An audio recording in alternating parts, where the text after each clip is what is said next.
राहुल गांधी के वोट चोरी आरोप को लेकर। दरअसल 7 अगस्त 2025 को राहुल गांधी ने एक प्रेस कॉन्फ्रेंस में बड़ा दावा किया। ये कहा कि चुनाव आयोग बीजेपी के साथ मिलकर वोट चोरी कर रहा है। उन्होंने कहा कि 2023 के मध्य प्रदेश के विधानसभा चुनाव और 2024 में जब महाराष्ट्र के विधानसभा चुनाव हुए तब उन्हें गड़बड़ी का शक महसूस हुआ। राहुल गांधी ने कर्नाटक के बेंगलुरु सेंट्रल लोकसभा क्षेत्र की महादेवपुरा विधानसभा का उदाहरण भी दिया। कहा कि उनके मुताबिक 1,02,050 फर्जी वोटर जोड़े गए और इन्हीं वोटरों की वजह से बीजेपी जीत गई। राहुल गांधी ने आरोप लगाते वक्त 5 गड़बड़ियों का जिक्र किया, जैसे एक ही व्यक्ति के कई वोट थे। उदाहरण भी दिया, आदित्य श्रीवास्तव का नाम कर्नाटक, उत्तर प्रदेश और महाराष्ट्र की वोटर लिस्ट में था।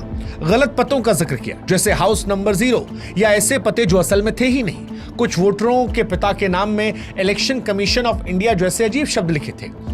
एक ही पते पर बहुत सारे वोटरों का जिक्र किया, जैसे एक छोटे से कमरे में 80 वोटरों का जिक्र होना, या बिना फोटो वाले वोटर, या ऐसी फोटो जो इतनी छोटी हो कि चेहरा ना दिखे।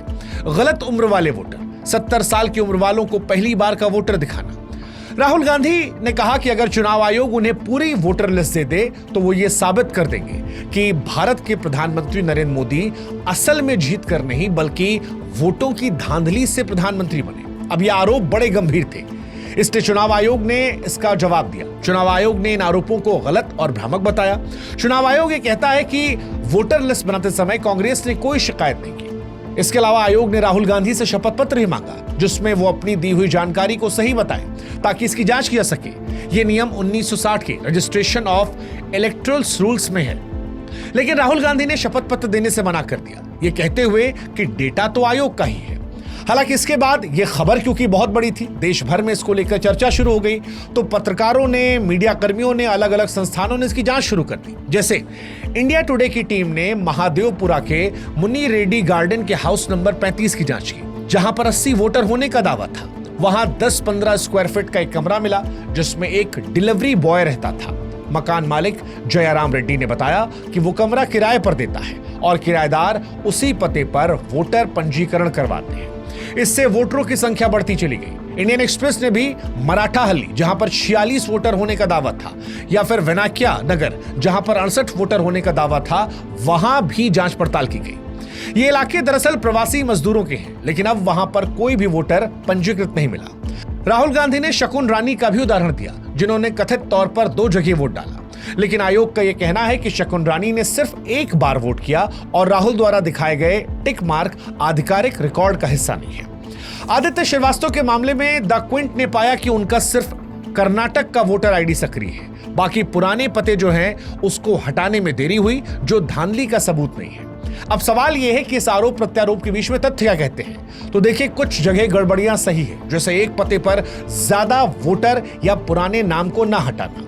हालांकि क्या इसे साजिश कहा जाएगा, यह कहना थोड़ा मुश्किल है। यह सिस्टम की कमियों की वजह से हो सकता है। फिर भी आयोग से यह सवाल बनता है कि पुराने नाम समय पर क्यों नहीं हटाए जाते और इतने सारे वोटरों की जांच कैसे छूट जाती है। आयोग का नियम क्या कहता है? दरअसल जून 2025 में आयोग की तरफ से कहा गया कि अगर 45 दिन तक नतीजों को कोई कोर्ट में चुनौती नहीं देता तो फिर सीसीटीवी फुटेज डिलीट कर दिए जाएंगे।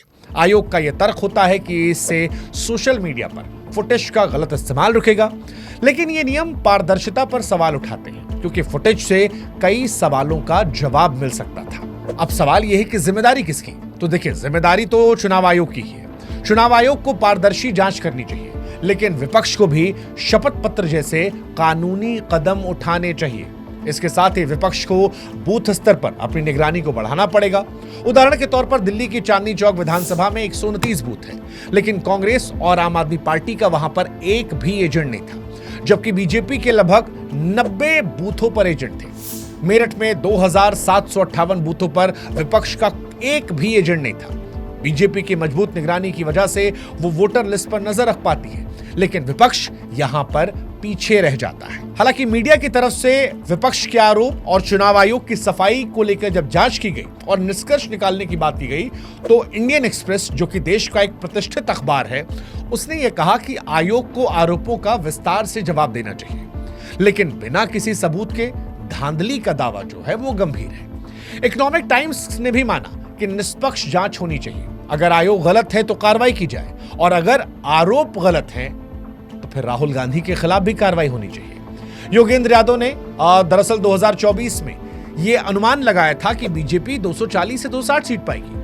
अब बीजेपी को 2024 के चुनाव में 240 सीटें मिली। योगेंद्र यादव वो व्यक्ति हैं जो कांग्रेस के या विपक्ष के करीबी माने जाते हैं। सरकार की तरफ से कई बार उन पर आंदोलन जीवी होने के आरोप लगते हैं, क्योंकि वो अलग अलग सरकार के खिलाफ आंदोलनों में हिस्सा लेते हैं। ऐसे में योगेंद्र यादव का दावा 240 सीटों का लगभग सही निकला। ऐसे में क्या विपक्ष जो आरोप लगा रहा धांधली का, वो दावा सही है या फिर ये सिर्फ एक दावा है? ये सवाल उठता है क्योंकि योगेंद्र विपक्ष के करीबी है, सत्ता पक्ष के नहीं।